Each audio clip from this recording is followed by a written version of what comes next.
క్రీస్తు ప్రభు యొక్క కృపయు సమాధానమును నేటి దిన ఈ యొక్క భస్మ బుధవారమున ఏకీభవించిన మన ఎల్లరకు నేటి దిన వాక్కుల ద్వారా ప్రభు మనలను బలపరుచును గాక.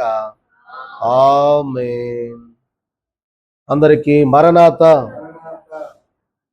నా రుణము తీర్చిన నా దేవా నా ప్రభువా, నీ రుణము తీర్చగలనా? నీవు నా ఋషివై బోధించి నా బదులు చనిపోయి నా వాణి మరువగలనా? చాలండి. ప్రియమైన వార్లరా, ఆదికాండ గ్రంథము 18వ అధ్యాయము 27వ వచనములో మనం చూస్తే అక్కడ అందుకు అబ్రహాము, ఇదిగో ధూళియు బూడిదయునైనా నేను ప్రభువుతో మాటలాడ తెగించుచున్నాను అని తెలియజేసినటువంటి మాట మనకు కనబడతా ఉన్నది.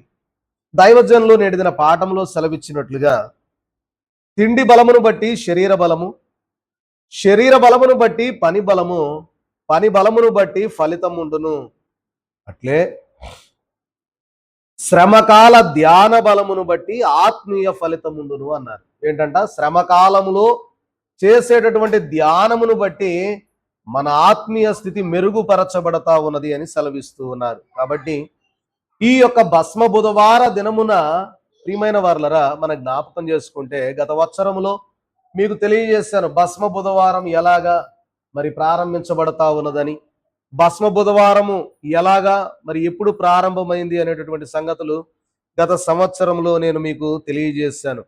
ఏంటి అంటే ప్రియమైన వార్లరా, ఇంచుమించుగా మరి యేసు క్రీస్తు ప్రభు వారు పరమునకు చేరిన తర్వాత, తండ్రి సింహాసనం యొద్దకు వెళ్ళిన తరువాత 300 సంవత్సరాల పైబడి ప్రియమైన వార్లరా, ఆ తరువాత ఈ యొక్క భస్మ బుధవారమునకు సంబంధించినటువంటి మరి కొన్ని అంటే దేవుని ఆరాధించడానికి, దేవుని యొక్క సిలువను ధ్యానం చేయడానికి ఆ కాలంలో ఉన్నటువంటి భక్తులు ఏర్పాటు చేసుకున్నటువంటి కొన్ని దినాలు, సిలువను గురించి కొన్ని దినాలు ధ్యానం చేద్దాం అనుకొని కొన్ని దినాలు పెట్టుకున్నారు. అవి సరిపోక మరికొన్ని దినాలు కలుపుకున్నారు. మరికొన్ని దినాలు కలుపుకొని ఇలాగా మరి మొదట ఒక వారం రోజులు అనుకోండి, ఆ తర్వాత 15 రోజులు చేశారు. 15 రోజులు కూడా సరిపోని కారణాన ఆ తదుపరి వారు చేసింది ఏంటి అంటే ఒక 40 రోజులకు ఆ యొక్క రోజులను పొడిగించుకున్నారు. అంటే ఈ 40 రోజులు ధ్యానములు పరిశుద్ధ గ్రంథాన్ని టాలీ చేసుకున్నారు. చూడండి, పరిశుద్ధ గ్రంథంలో కూడా 40 దినములకు చాలా ప్రాముఖ్యత ఉన్నది. దైవజనులు కూడా వ్రాసినట్లుగా మరి పరిశుద్ధ గ్రంథంలో ఉన్న సంగతులను జ్ఞాపకం చేస్తూ, ఇశ్రాయేలీయులైన వారిని ఐగుప్తు దేశంలో నుండి కనాను దేశానికి నడిపించడానికి పట్టిన కాలం ఎన్ని సంవత్సరాలు? 40 సంవత్సరాలు. అలాగే మరి సినాయి పర్వతము దగ్గర మోషే గారు సినాయి కొండ మీదకు వెళ్ళి దేవునితో మాట్లాడినటువంటి మాటలు ఎన్ని దినాలు అంటే 40 దినాలు.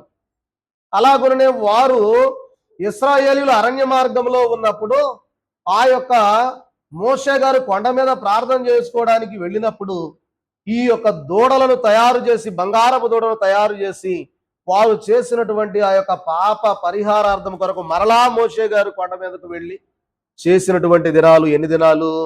40 దినాలు.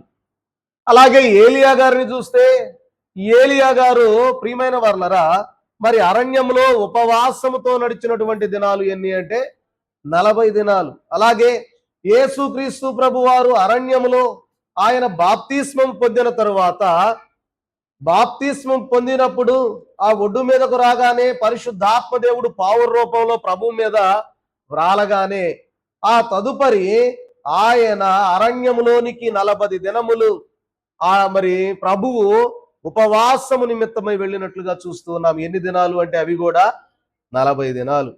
చూడండి, అలాగే యేసుక్రీస్తు ప్రభు వారు పునరుద్ధానమై మరణమును గెలిచి లేచిన తరువాత ఆయన మరి శిష్యులైన వారికి 40 దినాలు ఆయన కనబడి మాట్లాడుతూనే ఉన్నారు. కాబట్టి 40 దినములకు ఇంకా అనేకమైన 40 దినములు ఉన్నాయి. ఈ 40 దినములకు ఎక్కువ ప్రాధాన్యత ఉండటం వల్ల భక్తులు ఏం చేశారంటే ఈ 40 దినాలను మనం ఏర్పాటు చేసుకుందాం. ఈ 40 దినములు సిలువను ధ్యానం చేద్దాం, ప్రభు యొక్క సిలువ మరణాన్ని మనం జ్ఞాపకం చేసుకుందామని ఈ 40 దినాలను ఏర్పాటు చేసుకున్నారు. అయితే ఈ 40 దినాలు ఏర్పాటు చేసుకున్నప్పుడు ప్రభువు ఏమీ అనలేదు.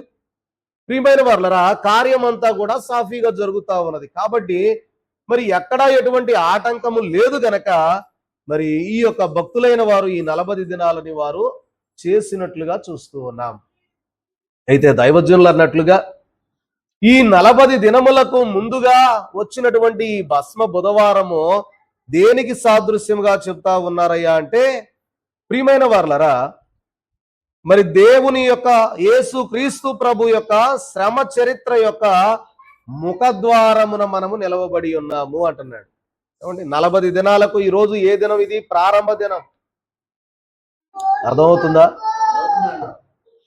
అలా కొంచెం కంట్రోల్ చేయండి. చూడండి ప్రియమైన వారలరా, ఈ 40 దినములు కూడా ప్రభువు యొక్క శ్రమలను గూర్చినటువంటి సంగతులను మనము ధ్యానం చేసుకుంటూ ఉన్నాం.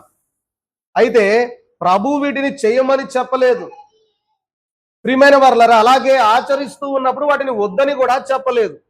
కాబట్టి మరి ఆయన ఏమి మౌనముగా ఉన్నటువంటి కారణాన ప్రభు దీనికి మరి సమ్మతి తెలియజేసి ఉన్నాడు అనేటటువంటి విధానాన్ని బట్టి ప్రియమైన వారలారా, ఈ యొక్క కార్యమును ఆచరిస్తూనే ఉన్నాము.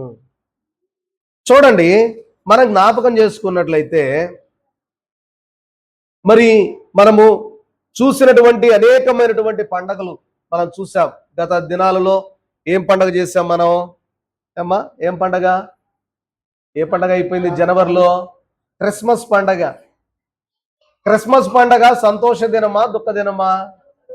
సంతోష దినమే. అలాగే మరి డిసెంబర్ 31 జనవరి 1 తారీఖు, మరి జనవరి 1 తారీఖు సంవత్సరాది. ప్రియమైన వారలారా, అది సంతోష దినమా దుఃఖ దినమా? సంతోష దినమే. అలాగే యేసు క్రీస్తు ప్రభు వారు మరణాన్ని జయించి తిరిగి లేచారు, అది మనకు సంతోష దినమా దుఃఖ దినమా అంటే సంతోష దినమే. మరణం ఉంది, మరణ భీతి మరలకుండా చేశాడు, ఇక మరలా లేకుండా చేశాడు గనక అందును బట్టి మనం ఏం చేయాలి అంటే సంతోషించవలసిన వారమై ఉంటూ ఉన్నాం. అలాగునని ప్రియమైన వారలరా, యేసు క్రీస్తు ప్రభు వారు పునరుద్ధానుడైన తరువాత ఆయన ఆరోహణమై వెళ్ళినటువంటి దినము కూడా ఆ రోజు ప్రభు తెలియజేసినటువంటి మాట, ఇదిగో నేను వెళుచూ ఉన్నాను, నేను మరలా తిరిగి మిమ్మల్ని తీసుకుని వెళ్ళడానికి నేను మరలా వస్తానని చెప్పారు. కాబట్టి ఆరోహణ పండుగ కూడా ఏంటి అంటే సంతోషకరమైన పండుగే. అయితే చూడండి, అలాగే దైవజనులు తెలియజేస్తూ ఉన్న మాట ఏంటి అంటే, ఈ యొక్క శ్రమకాలపు దినములు కూడా, ఈ 40 దినములు కూడా సంతోష దినములే కానీ దుఃఖ దినములు కానే కావు. ఏంటంటే ఈ 40 దినాలు కూడా అమ్మా సంతోష దినాలే గాని దుఃఖ దినములు కానే కావు అని తెలియజేస్తూ, ప్రియమైన వారలారా చూడండి, అయితే భస్మ బుధవారము వాటిది కాదు గాని ప్రియమైన వారలారా, మరి భస్మ బుధవారము మొదలు సిలువ దినము వరకు 2 సంగతులు కనబడతా ఉన్నాయి. అందులో ఒకటేమన్నా దుఃఖం ఉంటా ఉన్నది, రెండవదేమన్నా సంతోషం ఉంటా ఉన్నది అంటున్నారు. భస్మ బుధవారము నుండి మొదలుకొని ప్రియమైన వారలారా సిలువ ధ్యానముల వరకు మనం చూస్తే ఇక్కడ మనకు 2 రకాల అనుభవాలు మనకు కనబడతా ఉన్నాయి. ఒకటేమన్నా దుఃఖముతో కూడినటువంటి స్థితి కనపడతా ఉంది, రెండవదేమన్నా సంతోషకరమైనటువంటి స్థితి మనకు కనబడతా ఉన్నది. ఏంటి అది అనేది మరి దైవజనులు తెలియజేస్తూ కొన్ని ఉదాహరణలుగా మనకు కొన్ని వ్యక్తులను మనకు జ్ఞాపకం చేస్తూ ఉన్నారు.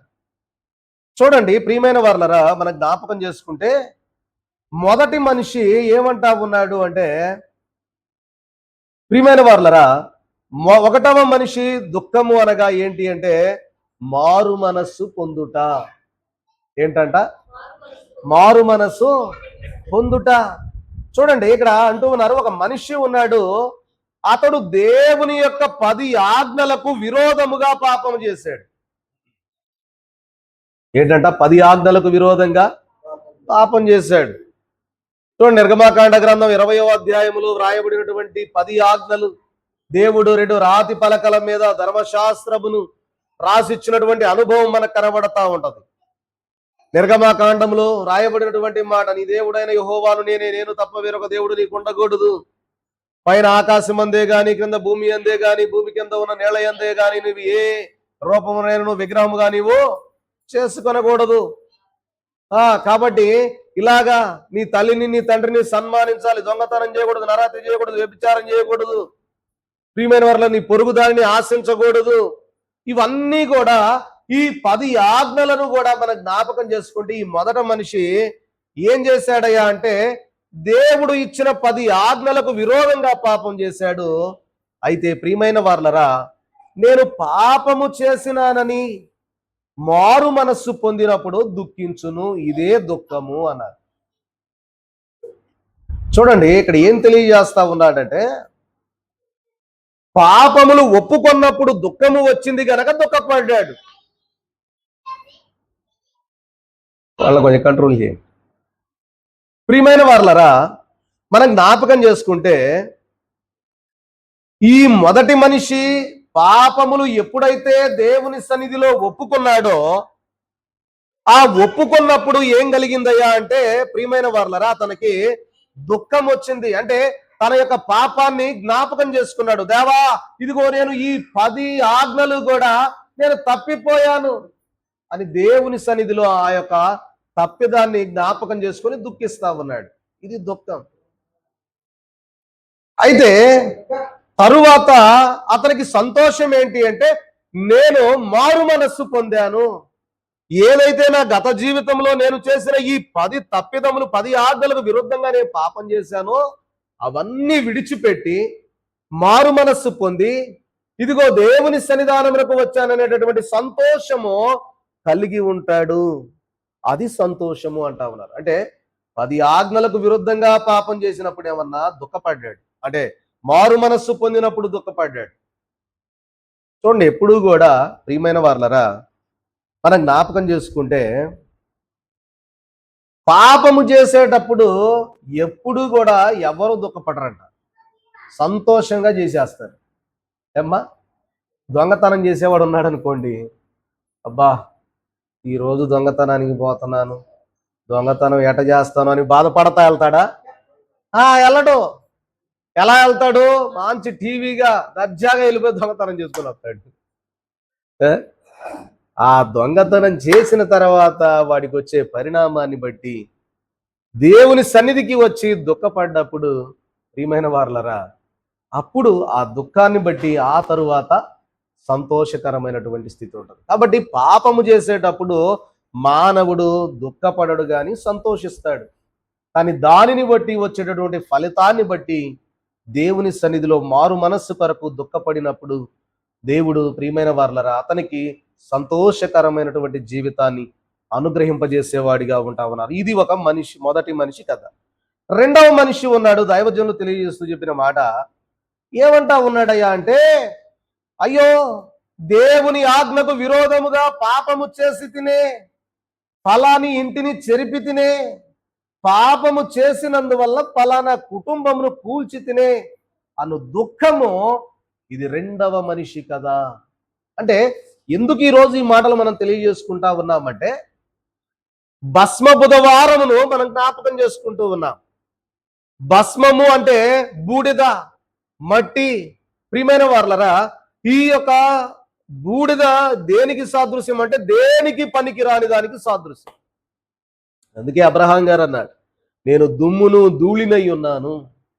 మనము కూడా మన జీవితాలలో దేవా నేను కూడా దుమ్మును ధూళినై ఉన్నానయ్యా అని మనము దేవుని సన్నిధిలో మొరపెట్టవలసిన వారమై ఉన్నాం.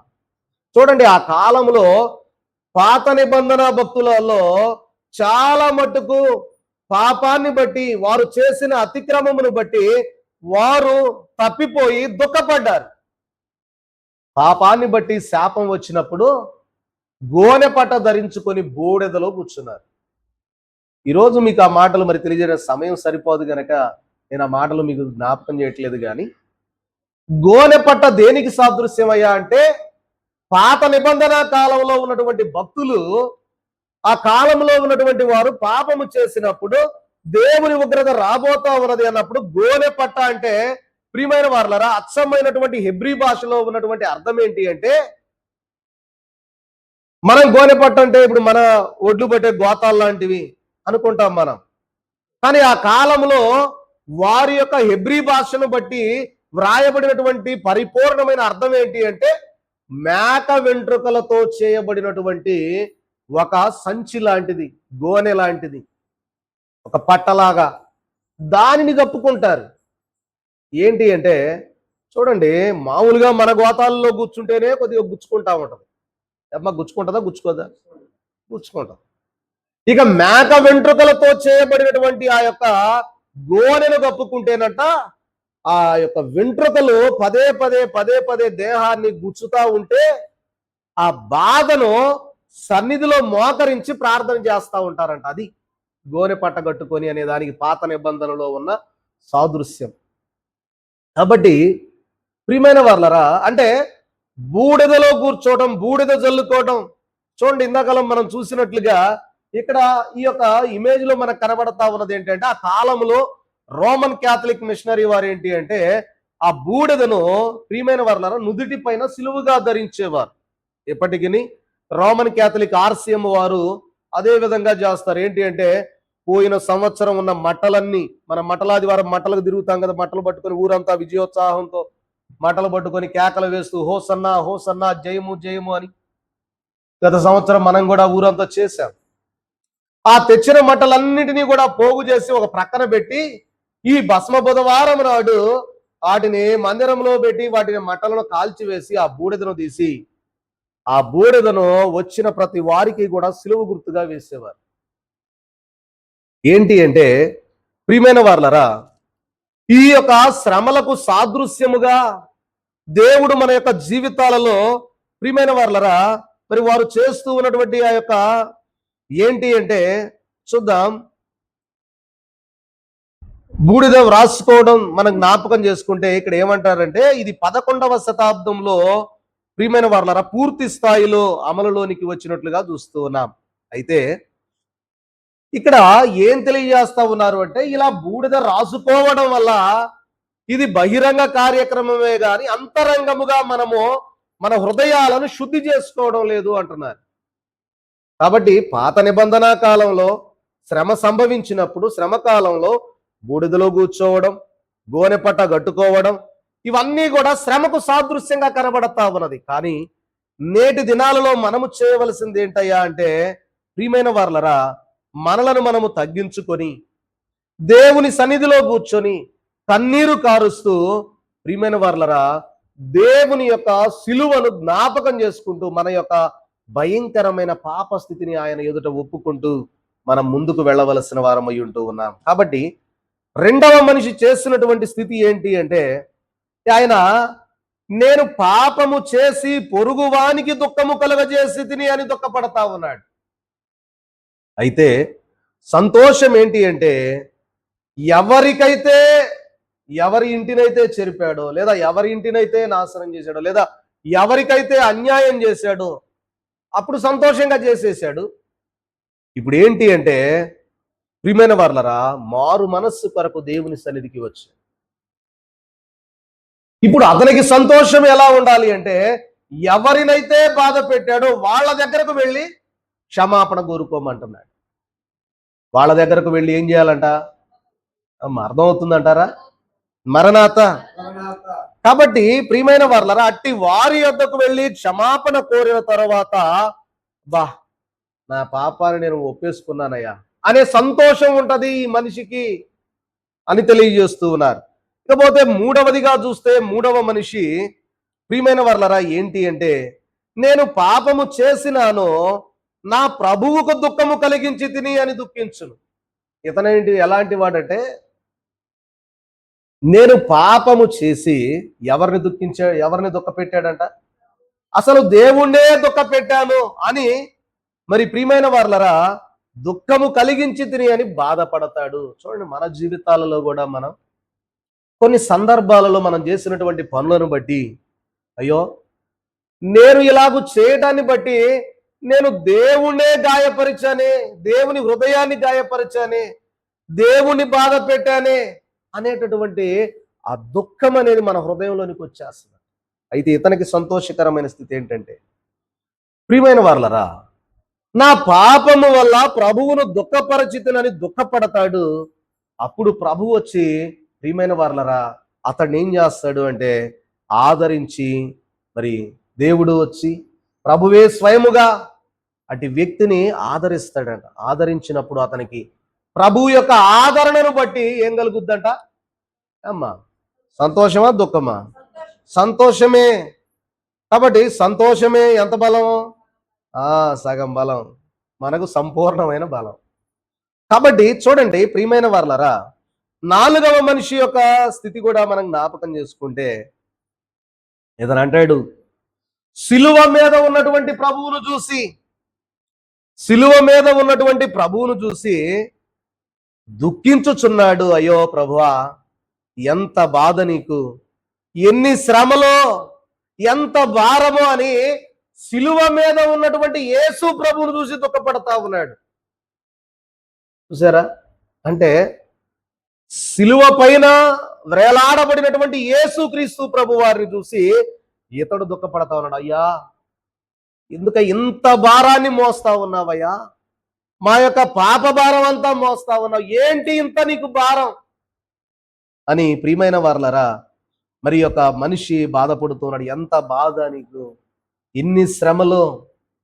ప్రియమైన వారలరా చూడండి, తండ్రి ఉన్నాడు, నా పాపములు, వ్యాధులు, బాధలు, శిక్షలు నీవు మోసుకుంటేవి. అందుకే దైవజనులు కూడా ఒక పాటలో రాసినట్లుగా, పాప భార బెల్ల మోసి బరువు దించి వేసినావు, పాప భార మెల్ల మోసి బరువు దించి వేసినావు, శిక్ష భార మెల్ల మోసి శిక్ష దించి వేసినావు, వ్యాధి భార మెల్ల మోసి వ్యాధి దించి వేసినావు, రక్షకానా వందనాలు.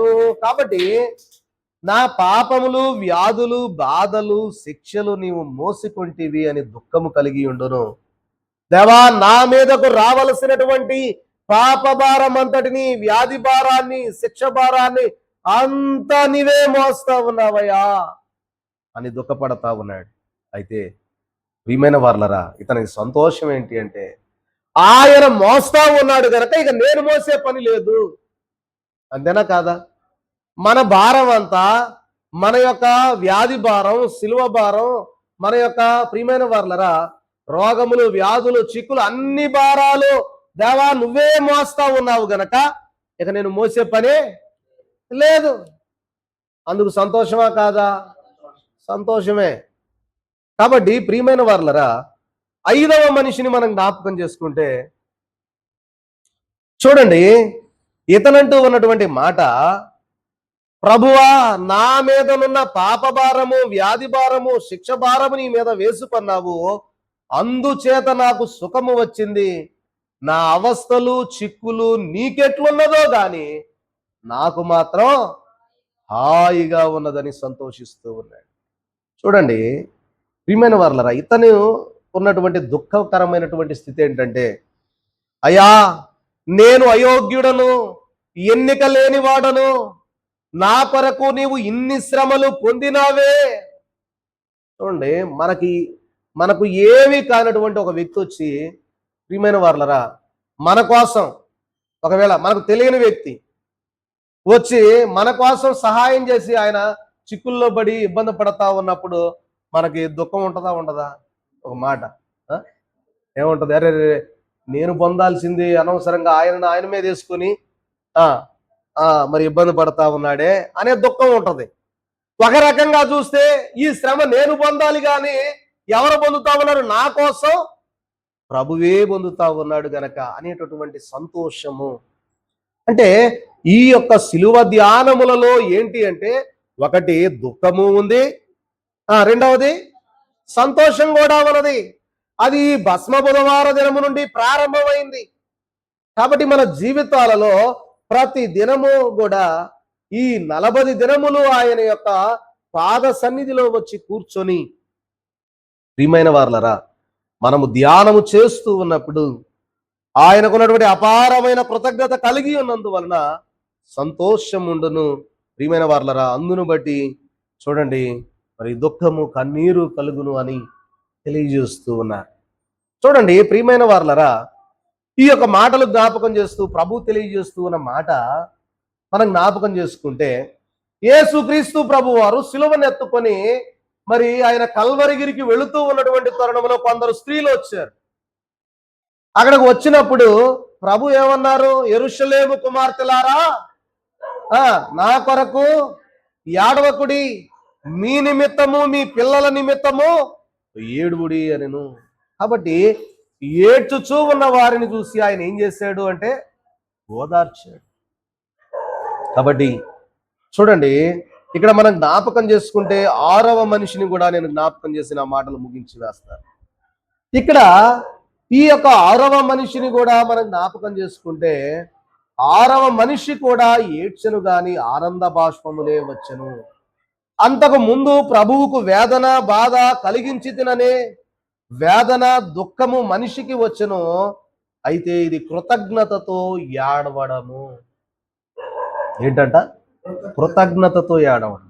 దేవా నేను పొందవలసినటువంటి శిక్షను నీ పైన వేసుకొని నాకు మరణకరమైనటువంటి స్థితి నుండి నరకమనబడే ఆ 2వ మరణము నుండి నన్ను తప్పించావయ్యా దేవా నీకు వందనములు అని కృతజ్ఞతతోటి ఆయనకి మనము మన కృతజ్ఞత కన్నీరును ప్రభు పాదముల యొద్ద చిందించినప్పుడు ఆ కార్చినప్పుడు ప్రియమైన వారలరా అది ఎంత సంతోషకరమైనటువంటి స్థితిగా మనకు కనబడతా ఉన్నది అని తెలియజేస్తున్నారు. కాబట్టి ఈ యొక్క మాటలను మనము జ్ఞాపకం చేసుకుంటే కృతజ్ఞతను బట్టి సంతోషముతో కూడిన కన్నీరు వచ్చుట అని తెలియజేస్తూ ఉన్నారు. కాబట్టి ఫలితముగా దైవజనులు రాసినటువంటి మాట ఎందరిని గురించి చెబుతున్న అందరిలో ఈ 6గురు వ్యక్తులలో కూడా ఏముంది అంటే ఒకటి దుఃఖం ఉంది, రెండవది సంతోషము కూడా ఉంది. ఏదైతే ఆ యొక్క స్థితిని బట్టి బాధపడి కన్నీరు గారుస్తా ఉన్నాడో దానిని బట్టి దుఃఖపడతా ఉన్నాడు. ఇంతలో ప్రభువుని జ్ఞాపకం చేసుకుంటూ ఆయన నా కోసం అనుభవించిన శ్రమలను బట్టి అని సంతోషపడతాం. కాబట్టి దుఃఖం ఉంది, సంతోషము కూడా ఉంది. కాబట్టి ప్రియమైన వారలరా యేసు క్రీస్తు ప్రభు వారు సిల్వ పైన ఆయన బలియాగమవుతూ కూడా ఆయన ఏ మాత్రము కూడా బాధపడలేదు. ఎందుకు బాధపడలేదు?